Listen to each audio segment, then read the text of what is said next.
In the previous video, I showed how turning the crank on this machine generates 20 different frequencies, also known as harmonics, which are turned into cosines here, multiplied by coefficients, then summed, magnified, and the resulting function plotted here on the front. This process is called synthesis. But this machine is called a harmonic analyzer, which means it can be used to solve the much more difficult inverse problem called analysis. For example, if I want to plot a particular function here, how do I set the amplitude bars to produce it? To illustrate how this machine does analysis, let's start with a square wave. First, we use some unique properties of the square wave. Since it's periodic and even, all of the information that function carries is contained in half a period. So we'll take that half a period and sample it at 20 equally spaced points. We use the values of these points as the inputs for the machine.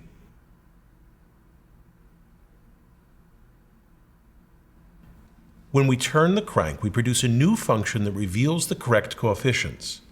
To see how we get these coefficients, we'll look at the side of the machine. As I turn the crank, the tips of the rocker arms form a sinusoid. The indices on the rocker arms run from high on the left to low on the right. I'll flip the video to make it a little more intuitive. When the rocker arm tips are lined up in a straight line, we'll call that crank number 0.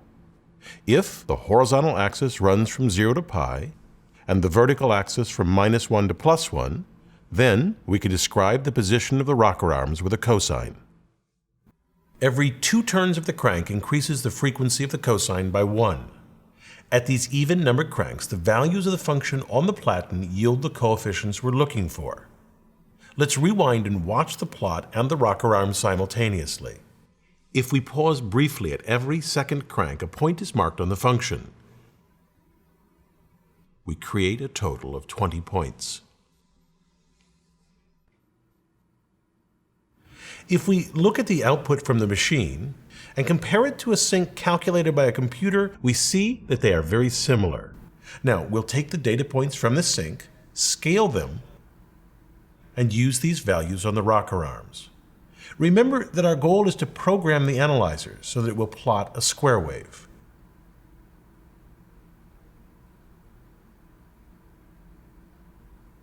Now, as I turn the crank, the pen writes a horizontal line, then drops and writes another flat section, which amazes me because we're adding only cosines. And then it rises to write another horizontal line. Of course, what we're seeing is a square wave. What I've just shown with the machine is an essential feature of Fourier methods. I can take a function, perform harmonic analysis, extract the coefficients, and then synthesize that function to approximate the original.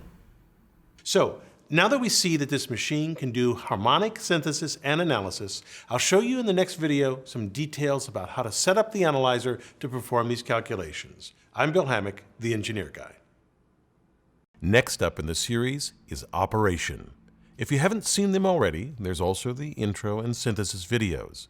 You can learn more about the book here, and if you really want to learn more about the book, watch the page by page. If you're a fan of oscillatory motion, you gotta watch the bonus rocker arms video.